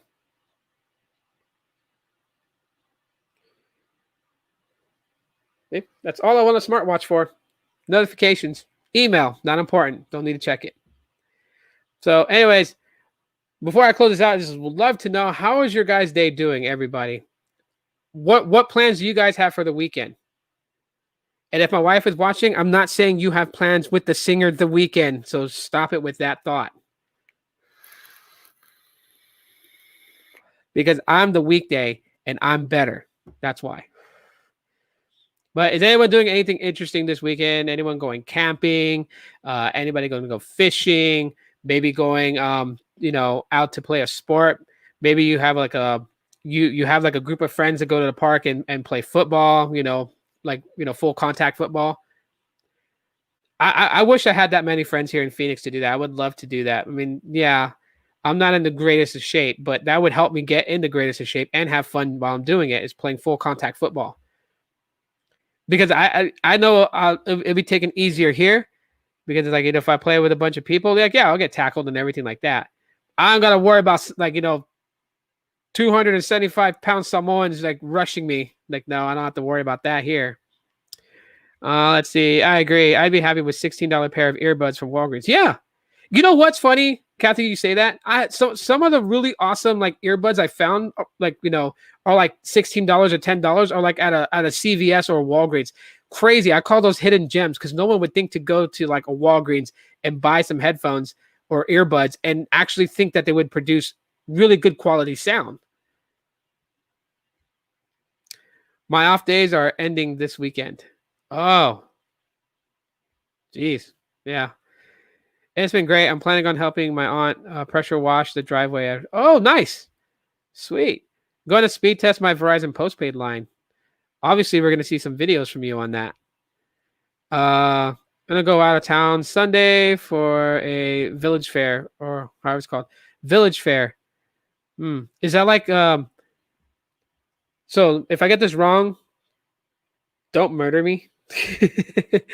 But is it like a town festival, like, maybe like a holiday that's celebrated there, and like everyone does like a big festivity where the town folk get together and they celebrate, or like a carnival, like a fair where they have like rides and games and food, or no plans, one day at a time? Oh, okay. So just spontaneous, right? On the spot moment type thing. Working tomorrow night. Doing what, Gene? Are you singing your latest track listings from Barry Manilow? Like, are you serenading crowds? And if so, then we're all jealous because you haven't done that for us. You should host karaoke night tonight on your live stream. Going to enjoy SEC football. Tennessee versus Georgia. Go. Yeah. Okay. Nice. That's right. Football. No. It's like, I have no idea. Ha ha ha. No problem. Yeah, they're like rides and that retro thing gaming. How it's called? Yeah. Okay. Yeah. So cool. Wow, it's interesting. I would love to see take photos if it's okay to. Coffee. And since you do message me on Hangouts, send me some photos on Hangouts. I would love to see what the festivities look like from where you're at. See, are you working on your wedding next day? Gene, that's never gonna leave you, man. Everyone's gonna be like, you're getting married. Gene sings at work when he's washing dishes. Oh, hey, that's a great way to make the time go by, man. I remember having to do dishwashing. That's a hard ass job, man. I worked at a buffet when I was 19 as a dishwasher. That's why I mean I eat at buffets every now and then because you get like a good amount of food when you're hungry. But I really don't like going over there because I feel bad for the dishwashers because they just rack in stacks of plates. It's like never ending. If you ever felt as a dishwasher at a buffet restaurant that you would have like a small window of like nothing to do, that's not happening. Unless it's a day where nobody comes in to eat or like only like 4 or 5 people come in to eat, then you don't got to worry about it. Arcades. Yeah, yeah. It's in a village. I think it has to do something with the foundation of the place or such. I'm not sure. Or with the church. They have food too. They swear stuff mostly. Okay. Yeah, everyone loves you, Gene. Everybody loves you. See, much love, Gene. Everybody loves you, Gene. We just want to hear you sing Barry Manilow, the song "I'm Getting Married in the Morning." No, see, don't comment singing, okay? In a little bit when I end the podcast, everyone will shift over to you. You will go live, and it's Karaoke Friday. Air guns, you can shoot something, a Snoopy or some toy like that. Ah, nice. Yeah, carnival. Well, here we call them carnivals or fairs or things like that. That's what we call them. I call them a carnival still. So I had a dishwashing at Dave and Buster's and worked 50 hours a week back in 2000. Oh yeah, man. Dishwashing is a very hard job. Anyone that's a dishwasher, I don't make fun of them at all. I don't think their job is low because it's hard as hell. I've done it. Although the past 5 to 10 years, it's smaller and smaller. Yeah, it may be slightly smaller. Is it? Like I said, send me some pictures, man. Send me some pictures on Hangouts. It'd be actually cool to see that. Because I would think that maybe it would be just slightly a little bit different. And the fact is, like people just practicing physical distancing and safety, right? Sterilization and constant use of sanitizer and things like that. I know here in Arizona, we're still not having Halloween. Is anybody else's state having Halloween this year? Are they allowing kids to go trick or treating this year? Because this is like the perfect year for kids to go trick or treating. It's on a Saturday. Halloween is on a Saturday, and all this stuff had to happen. And so, like now, some states are like, nope, no trick or treating. By the way, if you guys want to follow me on any of my social platforms, there are the links, or not the links, but the handle names. So Twitter at the Aloha Android. You have Instagram at that Mr. Pixel. And then Facebook, just facebook.com/Aloha Android, all one word. You'll find me.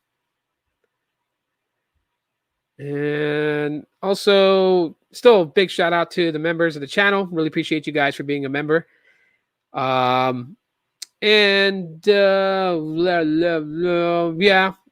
anyone would like to, at any point in the future, would like to help support the channel itself, there's a link to directly support without YouTube taking a cut out of it, because YouTube does take, I think, like 25%. So just a little bit of info. And back to It's Aloha Friday, no work till Monday. Let's see. Yes, but we have to leave candy on stairs, so no interactions. Oh, okay.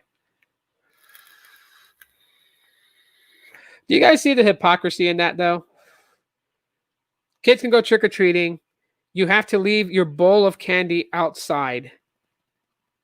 But, so you have to open the bag. Okay, so here's the thing, right? Like, they talked about the survival of this thing and how it can survive on surfaces, right? So you can still get it if, someone coughed and their water droplets got on a table, then you accidentally put your hand where that cough debris fell, and then you touch your eye and you got a chance of getting it, right? So if somebody had it and was coughing while filling up that bowl of candy, and it was on their hands, and they kind of scramble the candy to make it randomized, right?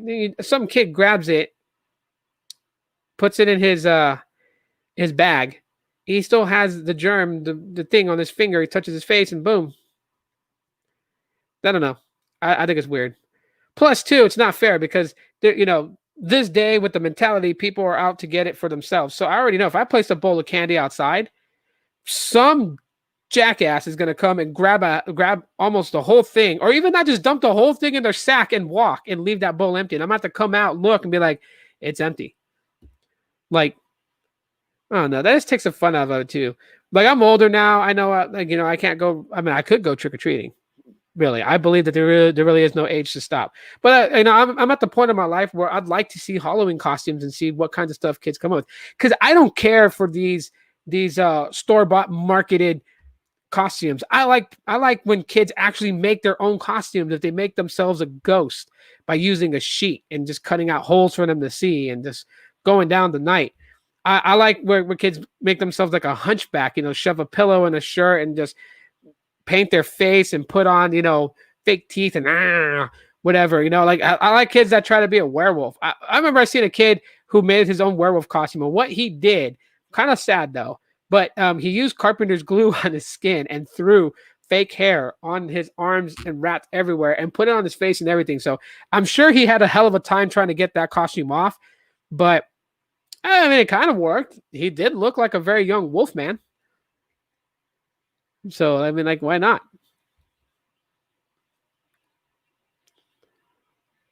Let's see.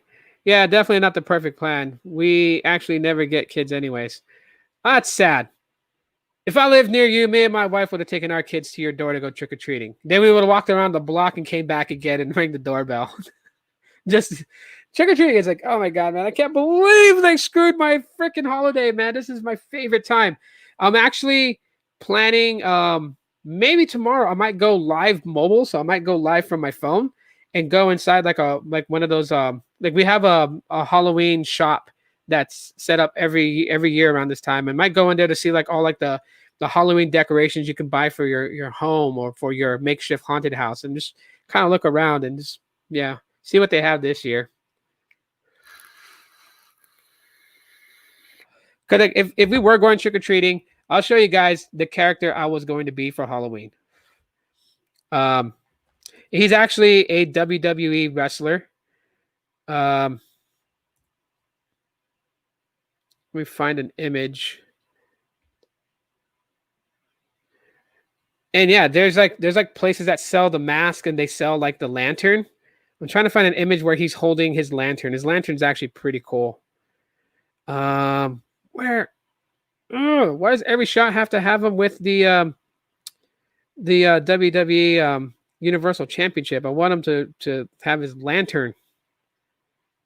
Because his character is cool. It's Bray Wyatt, the Fiend.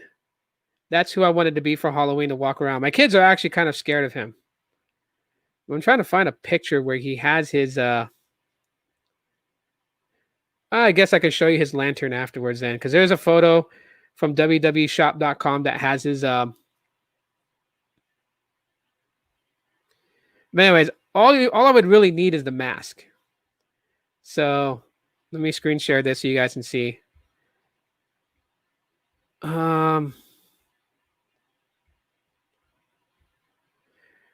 Okay, yeah. So that's who I wanted to be for Halloween. That guy. Yeah. I think his character is actually pretty cool. And I'll full screen this so you guys see it better. That's who I wanted to be for Halloween and walk around and trick or treat with my kids. That character, that wrestler. Really, really cool. If you guys didn't know this, the mask that Bray Wyatt had specifically made for his character, because like Bray Wyatt's wrestling character, so like he hosts a kid show called the Firefly Funhouse. It's like a Mr. Rogers type thing, right? He wears, like a long sleeve, as not a crew neck thing, but like a long sleeve shirt, with slacks. He has his dreads put up, tied back in like a top knot, or man bun, whatever they call it. And like, he acts like a kid, like a kid's show host, He's like, he has all these weird little puppets, like, the vulture, Abigail the witch. So it's like a dark type of thing, creepy. Like you would never let your kids watch his show. But he has a split personality, and he's like, his famous line is "Let him in," and he's talking about the fiend. When he wears this mask, he's the fiend, and like, he doesn't feel pain or anything like that. It's really cool character for a wrestler. I wanted to be him for Halloween, and like, what signifies that the fiend comes out. This is actually pretty cool. I'll show you this because they have it. But when he comes out, so he has this lantern. Let me screen share this for you guys.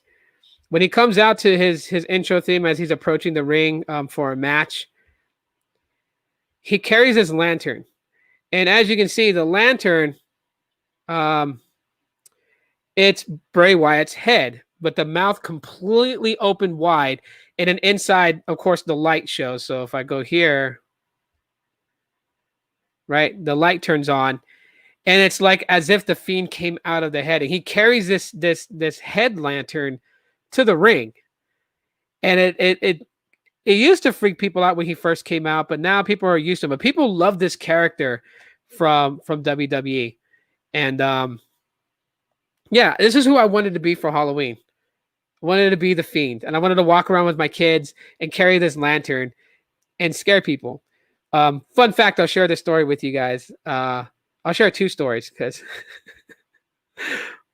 well, I'll share one. The other one I can't. Actually, I would need permission from my brother. But my wife actually got scared. Her and her siblings at a young age, they went trick-or-treating. And they went to a house where this guy was standing outside of the house. He was dressed up as Kane, the wrestler. So they were kind of freaked out a little bit, but they didn't think nothing of it. So they did their trick-or-treating. But then Kane started to follow them. And if you don't know who Kane is from wrestling, I'll bring up an image of him so you guys get the idea. I want to go with one of his old costumes because I think that's how the person was dressed, like more than they were dressed like the new outfit. Let's see. We have an old photo of old Kane before he changed his look. Oh, okay, that's like an outfit to look like him.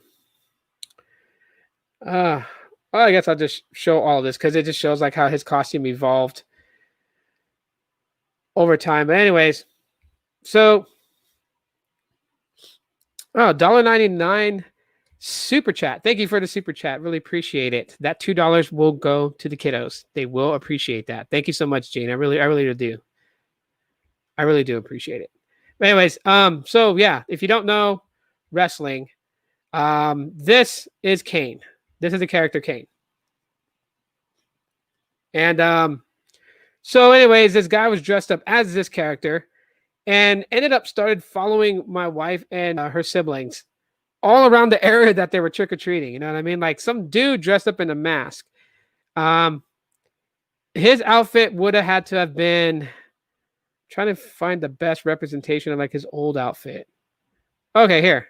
So his outfit would have had to been this one. Because this was Kane's original outfit when he first came to WWE. When he showed up and ripped the cage door open and then attacked his character brother, The Undertaker, in the ring. Yeah, so imagine a guy dressed like that following you all over town. So yeah, anyways, that's the costume. And the guy was following my wife and her siblings all around the neighborhood. They were like totally freaked out. So I have a similar story to it where I was dressed up as Michael Myers, but I need permission to share that story from a certain person before I put it out there for the world to know. Because yeah, it terrified. It really terrified said person. But yeah, I dressed up as Michael Myers and did a similar thing. I stalked somebody all over the neighborhood on Halloween night. Yeah, babe, you remember? Wife, I'm here. Remember being stalked by Kane on Halloween?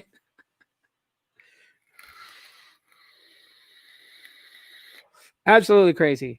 By the way, who actually watches wrestling that's in here on the live right now? Let me know.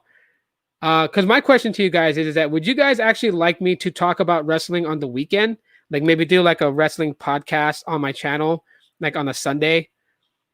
Because I watch wrestling. I don't give a dang what people could be like, dude, it's fake. I know it's fake. I know it's fake, but it's fun to watch. It's fun. And like I'll tell you guys a little insight. My brother Ruben, he always cracks his joke that he thinks I work for World Wrestling Entertainment because every time a pay-per-view comes, like for some reason I'm able to call the match like how it's going to go down, like how they're going to finish the match, right? So not like, oh, this person's going to win, but I actually call it like this is how that person is going to win. Like they're going to win by disqualification. They're going to get a chair and hit the guy to purposely lose and retain their title, or someone's going to interfere in the match. And it's like, to be honest with everybody, I'm able to do this because I just have this thing where like the storyline kind of paints a picture and I can visually see how the end of that storyline is going to be, or like how the storyline is going to play out. And so I make these assumptions. They're all assumptions and I'm never 100% correct. Sometimes I'm wrong, but most of the time it happens to be the way that I call it. And then my brother's like, are you a writer for the company? You're writing the storylines for them, aren't you? Like all this other stuff, because like, I'll say like, yeah, like when he's like, I'm watching this match, I'll be like, oh yeah. Okay, well, she's not going to lose. They're not going to take the belt off of her right away. So-and-so is going to interfere. Watch. And then boom, what I say happens. That person interferes and costs the match and all this other stuff. But yeah.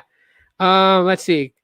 Coffee says I used to in the 90s. So during the Attitude Era, like during Stone Cold time where Stone Cold got such a huge pop because he was like, in the I want to beat up my boss, and so he actually did that on live TV, and fans just gravitated to her because that's what they wanted to do to their boss at work. Yeah, the 90s was actually cool. You had WCW, Monday Night Nitro, you had Monday Night Raw, and yes, I was channel flipping.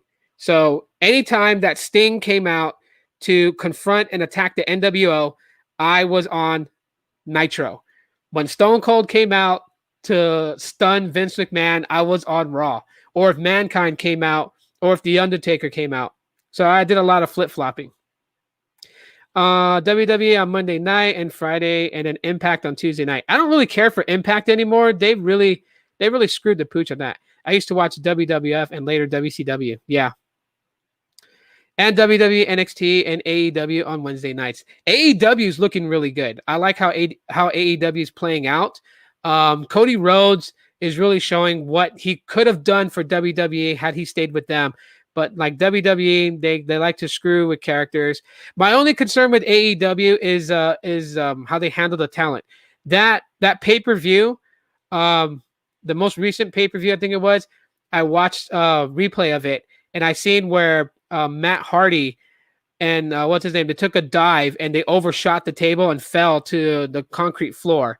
And Matt Hardy literally was like knocked out. That was not good. They should really, and it was weird that Matt Hardy did that because Matt Hardy's been in pro wrestling for so long. I don't understand how he overshot that, but I mean, it happens. But luckily, he didn't get any serious injuries like death, but concussed more than likely. No early 90s. Oh, so like the Ultimate Warrior days and Papa Shango and Macho Man Randy Savage, the Rockers, the Hart Foundation, the British Bulldog, Bob Backlund. Who else? You had Andre was kind of going out that time. The Barbarian, the Berserker, the Brooklyn Brawler. You're talking about those days. Now I'm pretty sure you guys can see how far back I went. Stone Cold was in WCW then. Yeah, he was, but so was Brian Pillman. Brian Pillman and Stone Cold were in WCW. The Hollywood Blondes, they used them wrong. Then Stone Cold went to ECW where he was cutting promos and drinking beer. And then he was brought into WWF, but he came in as a $1 Million Man's the ringmaster. And that was stupid. And then it just literally switched to, Stone Cold because of his expression. And then, of course, the infamous King of the Ring, Austin 3:16 statement just kind of set it off. You mean Arn Anderson, Ric Flair? Yeah. Cody Rhodes and his partner started AEW. Yeah. What's his name? Forgot the guy's name. Something Khan. Khan put up the money for it. Cody Rhodes had the idea for it, like how it was going to be. It's actually doing pretty good, and it's really retarded that WWE lost what's his name John Moxley, who everyone knows is Dean Ambrose. Could you imagine what they would have done with him? Yeah, back then I watched WWF stars were Hogan, Warrior, Texas Tornado, Heart Foundation, the Rockers were the Rockers were my fave. Bro, I loved watching the Royal Rumble, and then like Shawn Michaels would come out, and you knew not that far behind him was Marty Jannetty, and then you would hear the Rockers team play a game, and they were such a great tag team, especially, and it showed in the Royal Rumble because they took out, they had probably like 6 eliminations in the Royal Rumble because they would work together as a team, but then obviously the eliminations would stop because someone would get eliminated. One of the members would get eliminated. Mr. Perfect, the Nasty Boys, Demolition, of course, Demolition, and then you had the Road Warriors or Legion of Doom in WWE is what they were known as. Ravishing Rick Rude, yeah. Those were the days. Would you guys actually like a wrestling podcast where we talk? Yeah, I mean, I know there's a lot of wrestling podcasts or like shows on YouTube, and they like to go into like the dirt sheets and what's going on in the scenes. I really don't give a shit about that. We're going to talk wrestling. We're going to talk wrestling and talk about our favorite moments and things we remembered of wrestling when growing up, that type of thing. We don't need to like get into the, like, there's rumor has it that this storyline is going to play out. I don't give a shit about that. You have the WWE Network. I do too. I actually was supposed to cancel mine, but it charged me another month, so I still have it. Goldberg, remember him? He was my favorite along with Rey Mysterio. Rey Mysterio was awesome. I didn't like how WWE used him because they wanted him to bulk up to put the World Heavyweight Championship on him, which is bad because Rey Mysterio is a small frame. So obviously doing things like the 619 would do damage to his bicep. And that's why he initially had that bicep injury later on down the road. Rey is still my favorite along with his son, Dominic. Dominic's looking good. He's still got, I don't know. His debut was awesome. I mean, I wouldn't, anyone that was like, oh yeah, he didn't do that good. I really don't give a crap. You expect someone to have that. I mean, it's his first time being in front of a fan base watching him. And I mean, fan base, actually, live programming, right? They don't have live people. When the Thunderdome was actually a nice idea from Vince McMahon to do that. It gives that fans are there type of feel. So the recorded reactions that they do for the sound effects and stuff kind of plays well with those monitor screens with people's faces on them. But yeah, I expect Dominic to kind of be that way. He can practice in the performance center and look really good. But you're in a performance center, you're being judged by your peers, you're being given tips and stuff like that from those around you. Going out, knowing that there's actual cameras, watching, showing the world what you're about to do. Obviously, you're going to have a bit of nerves. So, but Dominic is doing pretty good. Yeah, I think I know this dude from somewhere. Which dude? Latrell. You busting jokes again? Oh yeah, Latrell, you're funny, man.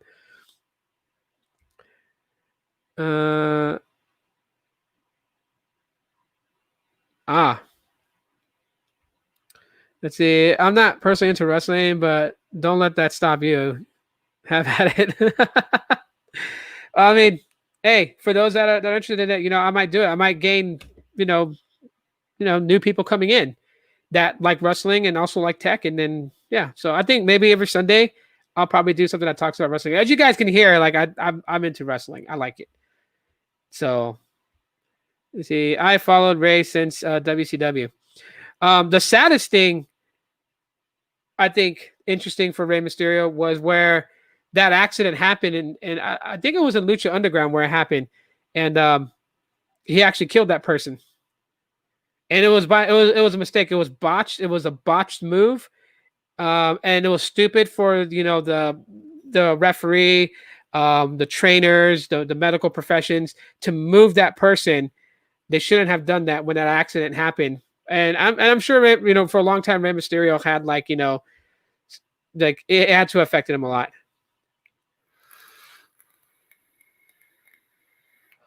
You don't like the new WWE? Yeah, they kind of shifted courses, but I'll tell you this much though: The Fiend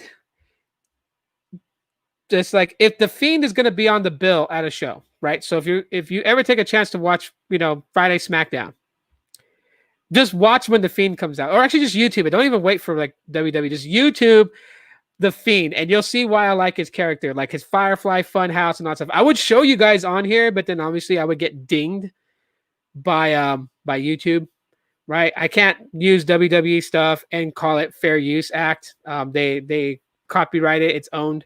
So yeah, a lot of Impact wrestlers jumped ship and went to WCW. Impact wasn't around until after. They were that was Jeff Jarrett's thing. Jeff Jarrett and his dad put that together for those that when WCW was acquired by WWE.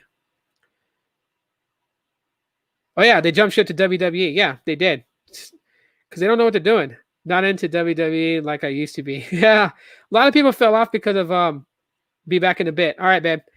No, I understand that a lot of people are not really into it because there's been a lot of changes that they've done. The stupidity of WWE, right? So they went from, the heroes win and the bad guys lose, but every now and then a bad guy wins just so that a good guy can win and make it, like momentous. They went from that to the Attitude Era where they started using swear words, drinking beer, having bra and panty matches, provocative statements, Degeneration X and all their antics, which was made for good television to an extent, but some people just didn't gravitate towards the change. They rapidly moved into that. And then that carried on a little bit into like the late 2000s. Then they tried to shift it to the PG era where like if they had bloody matches, they would flip the screen to black and white to mask the person bleeding, which was like, you're going backwards. How do you go from the Attitude Era where you had guys like Cactus Jack, who was also Mankind, who was also Dude Love, doing barbed wire matches, thumbtack matches, and things like that, and then try to go PG? Like, you're going backwards. So I can see why most people got out of it, especially the storylines were stupid. And then of course too, there was like real storylines, right? So like, I don't know if anyone followed like Matt Hardy and Lita, how they were like really dating in real life. And Lita cheated on Matt with Adam Copeland, who's Edge. And that was a real thing. That really happened. A lot of back scene fightings happened. And then Vince, being the devil that he is, capitalized on it and actually made it full frontal. Well, it wasn't really his fault because Matt had made it full frontal on that talk show. They decided to run the storyline and make it like a storyline. And then Edge and Matt Hardy would feud for like a couple of months because Edge stole Lita from Matt. But in real life, Adam Copeland did in fact take Lita from Matt because Matt was injured and Lita and Adam were messing around behind the scenes. So there's that. And then, of course, the infamous pipe bomb. CM Punk, who's one of my favorite wrestlers. What he did. So, like, for coffee, I would say, like, to check this out, if you're ever bored. YouTube, CM Punk, infamous pipe bomb. So, on Monday Night Raw, Phil Brooks, who's the real name of the character CM Punk, after a match that, John Cena had where he helped R-Truth defeat John Cena, he took a microphone and he went up the ramp and he sat up there by the entrance and he just unloaded his real thoughts. This is his real thoughts. Like he went on, to talk about grabbing the brass rings and kissing Vince McMahon's ass. And he went to as far as saying that, the company would be better off if Vince McMahon was dead, but it would get taken over by, his idiot daughter and his doofus son-in-law. Like he was talking real because he was really going to leave the company. I don't know exactly how they worked it out or whatever, but Vince kind of went along with it because the fans reacted. It got more people to watch because, oh my God, a wrestler blew his top. Like there were times where people broke character, they broke kayfabe, and they went out and literally said some things that shouldn't have been said on live programming.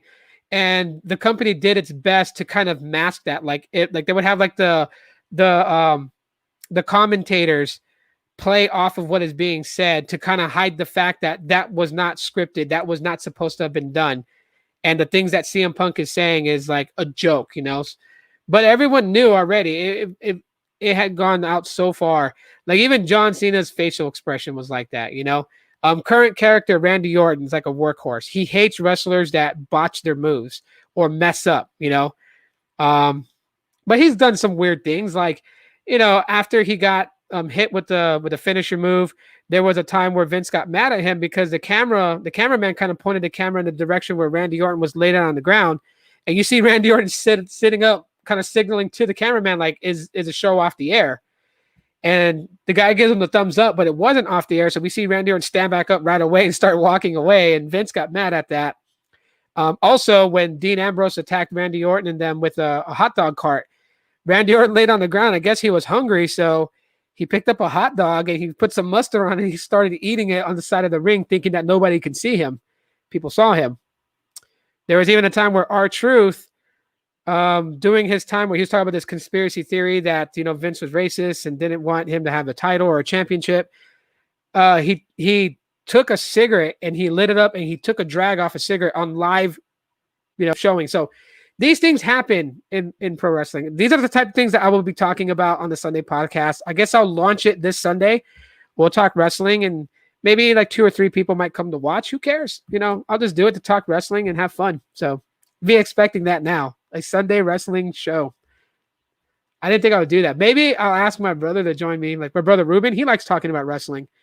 He can do that from home. I think, yeah, he's off on Sunday, so he can do that. I'll see if he wants to do it. He can do it from his home. I can send him the link on StreamYard, show him how to get in and how to set up, keep his phone on the charger, put earbuds in, and just talk, you know? I think that'd be totally cool.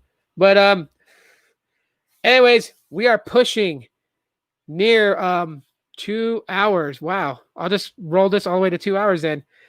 Let's see. Do you remember the last Monday Nitro on June 2001 in Panama City, Florida? Yes, I do. I watched it.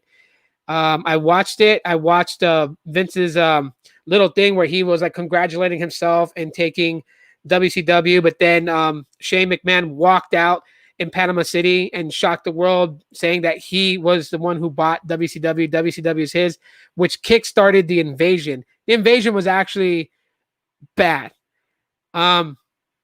I mean, hey, Gene, if you want to join me on the podcast Sunday and talk about it, I'd love to have you on there. We can talk about it. I can shoot a message to Mike from B-Tech Reviews. He's into wrestling. See if he wants to join us and we can all talk. But yeah, the whole thing with the invasion was bad. It was bad because they misused characters that they were bringing from WCW. Like I knew it was going to be a lot. So the reason why they had to split up, you know, they had to make like Raw and SmackDown like their own divisions, is because they needed to house these wrestlers where these wrestlers would get like on air time to be able to wrestle in the ring and show their technique and grow as a superstar in the company. They had to do that. It was bad because they misused guys like Chuck Palumbo and, you know, Bill Kidman. I mean, when you look back on WCW days, like Bill Kidman was one of my favorite wrestlers, even when he was with Raven and the Flock. When he kind of separated from them and he started to like shine as a cruiserweight, and you know, that's what he did a lot of. I was a big fan of Bill Kidman. Like, you know, they were into that grunge look, you know what I mean? That Raven and the Flock had.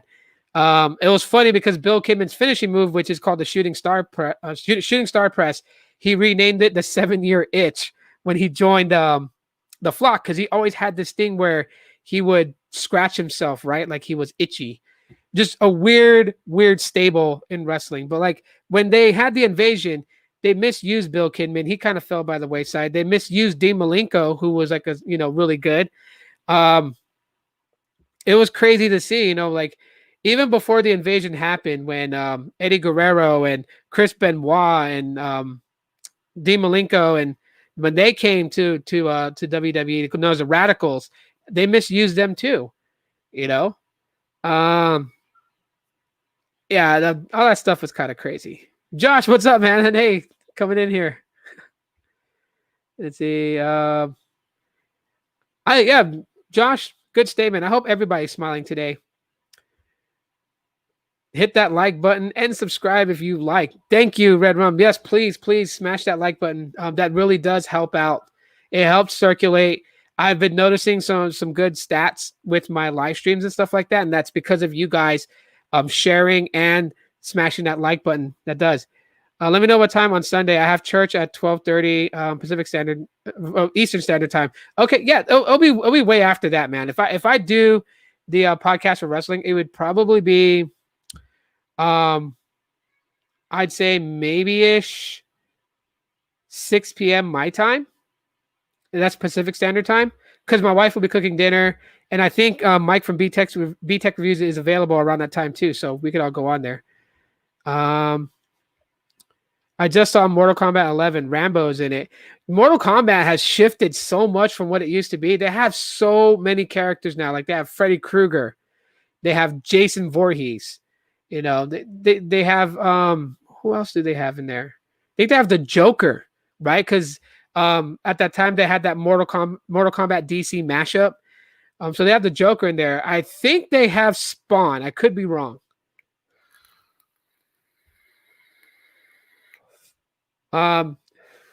Yeah. So by the way, new thing on the podcast, question of the day. We have a question of the day. Here's a question of the day. And I'll also type it in the chat too. And I will say it.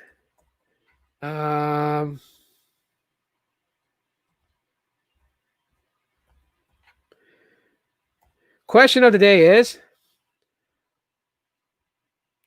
we'll see right here.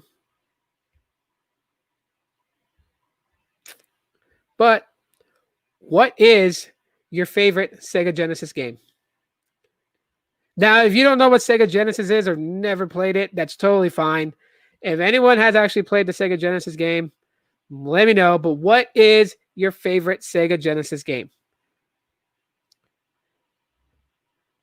And I'll tell you guys my top 5 Sega Genesis games while those answer about that.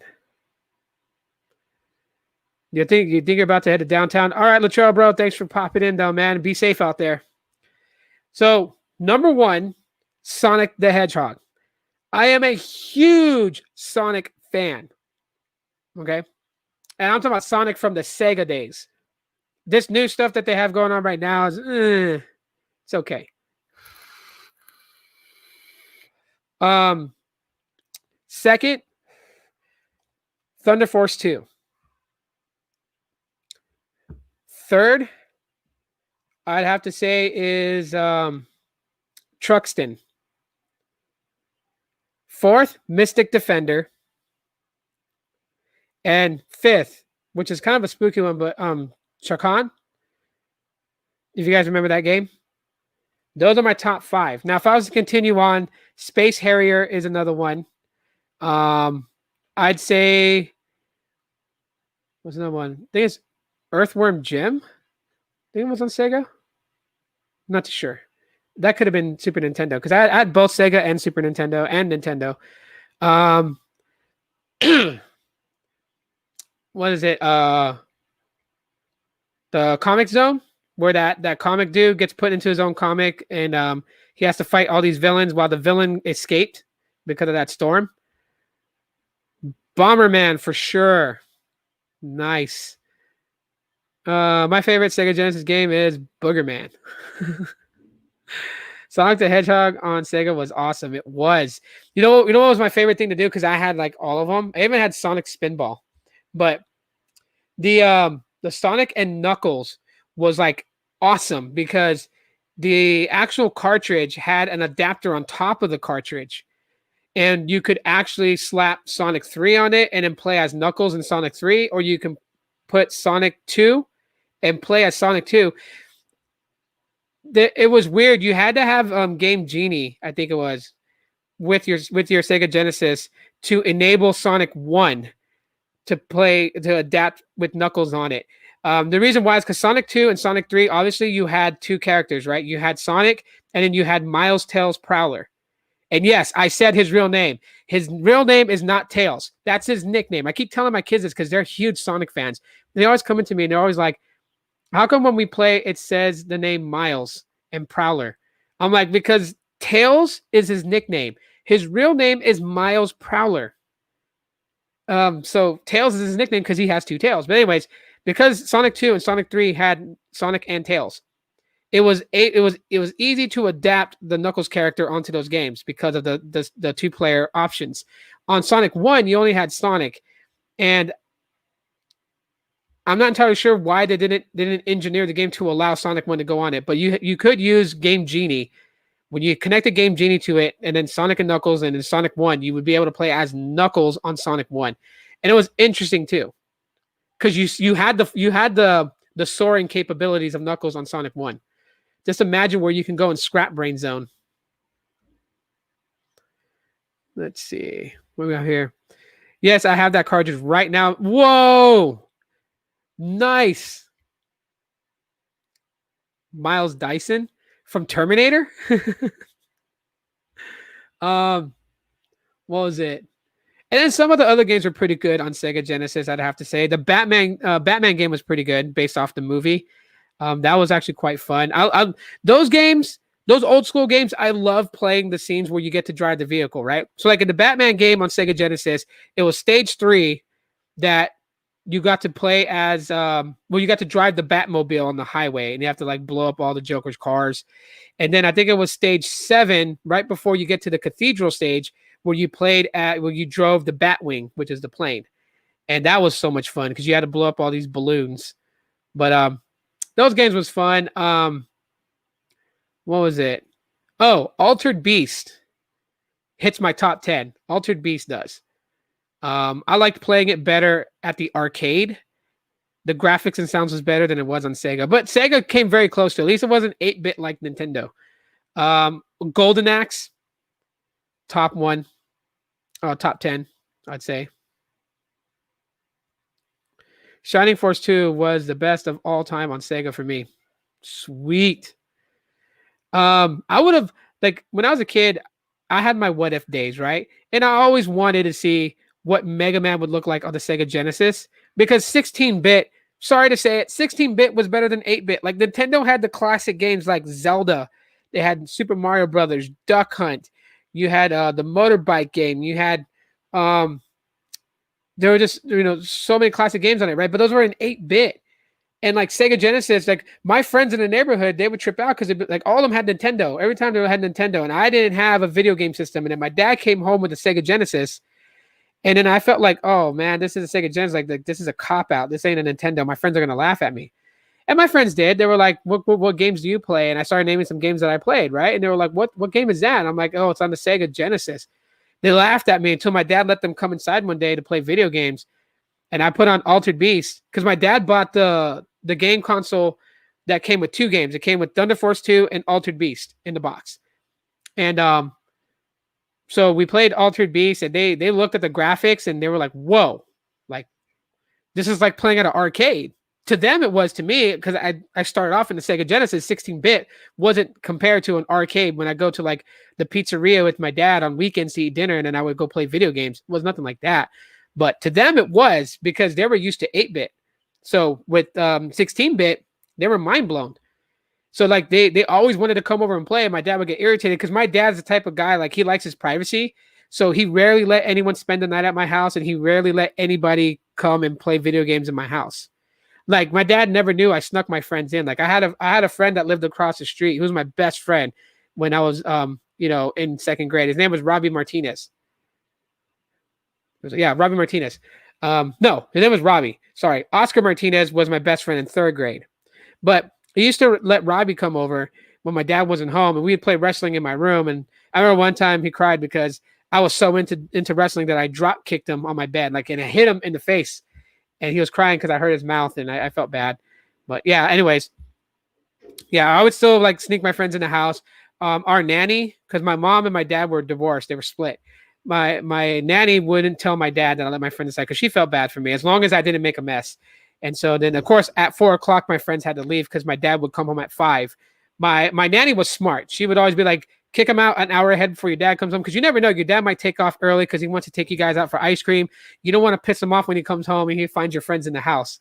So yeah, so at 4:00, my friends would leave. I would sit in the house, get my homework done from 4 to 5. By the 5:00 came, I'd show my dad my homework and be like, can I go outside and play? He'd be like, yeah, come back at 7:00. So I'd go outside and play with my friends. and then 7 o'clock come back, have dinner, take a shower at 7:45, come out the shower at 8 o'clock, and then sit and watch like 15 minutes of TV with my dad, and go to bed by 8:30. That was my schedule every day. But yeah, Sega Genesis was it for me. Super Nintendo was awesome. I loved Super Mario World. Like my dad and my sister, they were so mad at me because I totally beat Super Mario World in like the day that we all sat to play together. Like my dad, he worked 2 jobs. We lived in Guam. So my dad, he worked for Lockheed, which is it's a aviation airplane manufacturing company. He worked as a mechanic for them. So he worked on their planes. So he worked at the international airport in Guam, and he would do that job during the day, and then at night to have extra money, he would deliver pizzas for Domino's. He would work from like 6 o'clock at night until like 11 or 12 at night. So he worked 6 hours. He'd come home at midnight. He would go to bed at like 1 in the morning, sleep all the way until 6, get up at 6 in the morning, go to work by 7. So my dad only really slept 5 hours. But yeah, so one day, like, he had the Super, because like he went to Puerto Rico to visit my Uncle Ray. My Uncle Ray had a Super Nintendo. He showed my dad the game. So my dad bought one. When he came back from Puerto Rico, he had the Super Nintendo. He had Super Mario World. He's like, hey, let's play. So my dad, being the guy that he is, because he had worked Domino's that day. He was off from Lockheed, but he was working for Domino's for a little bit. And me, like I said, me and my sister, we used to prank call Domino's pizza and like prank call like 3 large pizzas and all these toppings on it, where then my dad would take those home because it was a prank call and they didn't want to throw them away. So my dad would ask him like, hey, can I have this? And it was cool because Domino's never took it out of his check. So he still got his full check and his tips and free pizza. So he would come home and he'd be like, we're going to have pizza for dinner. We can play Super Mario World. We started playing. We all took turns. When one died, we'd hand the controller to the next person. I think it was in World 3, when you're in that cave world, is where I took over and didn't die and just kept going. And then my dad changed the rules. He was like, okay, you play 3 levels and then you have to give it up. Because my sister was getting irritated. She wanted to play. So then I gave her the controller. And then I was getting mad because she was dying and losing lives. And I was so into games. I would get all mad, like all frustrated because I'm like, you're losing lives. But they wanted to play each world and then play another world the next day. I continued on. They were eating pizza. My dad and my sister were talking. She was talking about school, and I was just going through the levels. And by the time their conversation was done, they hadn't even noticed it. I had already raised the opening cave to Bowser's lair to go through those levels to get to Bowser's castle. They were so pissed off at me. But anyways, guys, so that little bit of short stories and stuff like that. Thank you guys for joining me with this podcast today. I think what I'm going to do is dedicate Saturdays to retro game Saturdays and then wrestling Sundays, and just pretty much have like a full 7-day schedule of podcasting. So, hey, there we go. 5 days of tech news, 1 day of retro game talk, 1 day of wrestling. I think that'd be pretty cool. If it's not a retro game talk, then maybe I'll do like a live stream of playing like a Stadia game or something like that. But anyways, I do appreciate everybody who came in. Thank you guys so much for coming in. Give shouts out to Red Rum, Baby Yoda, Coffee 7, Kathy, Latrell. Thank you guys for coming in. I think Robert Montoya was in here as well too. Shout out to Robert Montoya. My wife, she was in here. Thank you so much, babe, for coming in. I do need to take medicine. I feel my throat is starting to burn again. So I have a cold. Okay, I swear to God, it's not the other thing. I have a cold. Don't worry about it. I'm fine. Slightly getting over it. Who else? Gene. Sorry if I didn't say your name, Gene. You are one of the members. And again, big shout out for the super chat from Gene also as well. TJ was in here. TJ, thanks so much for joining in too as well. Lawrence was in here as well. Lawrence, shout out to you. Thanks so much. Subscribe to Lawrence's channel, by the way. Also, yeah. And then, yeah, so I got to recirculate my tweet because I do have a second visible party page. So I got 2 spots open on that, trying to get those filled. So I'm going to shoot those out. And yeah, I'll see you guys tomorrow with Retro Game Talk. So for those that are interested and that come in tomorrow, have your list of retro games and we will talk about them. And of course, I will screen share and grab info on them. Great live stream as always. Thanks so much. Dude, check out your Twitter DM, which you can share with the chat if you like. It's not Oh, okay. Hold on. Before I leave. Okay. Let's see. Is there any? There it is. It didn't notify me till now. Huh.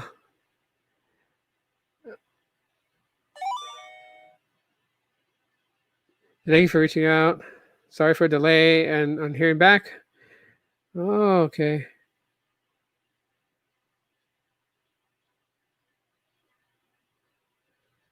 Huh.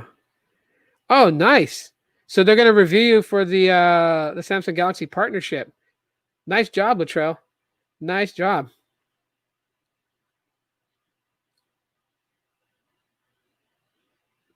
Definitely, bro. Definitely. Yeah. I'll definitely hit them up and tell them to work with you, man, because you are the Galaxy guy, Latrell. You are. So don't worry, bro. I'll hit them up and I'll tell them that they should work with you, man. But yes, you guys have a safe, wonderful weekend. Relax, chill. If you work this weekend, then hopefully it goes by fast and it's fun, you know, because who doesn't like those work days where you get along with all your coworkers and you're just vibing and having fun, right? So best wishes to everybody this weekend when you guys work. But yeah, first time they emailed you back. Nice, dude. Hey, they're seeing you, man. They're recognizing you. So definitely, man, fingers crossed that you get in because you need to be a part of that Galaxy partnership, man. Definitely. Just like Google needs to punch my freaking card and put me in Team Pixel. you need to be a part of Team Samsung Galaxy, man. But all right, guys. I love you guys very much. You guys are so amazing. Thanks for hanging out and chatting with me today. I'm gonna go rest now. So as always, aloha.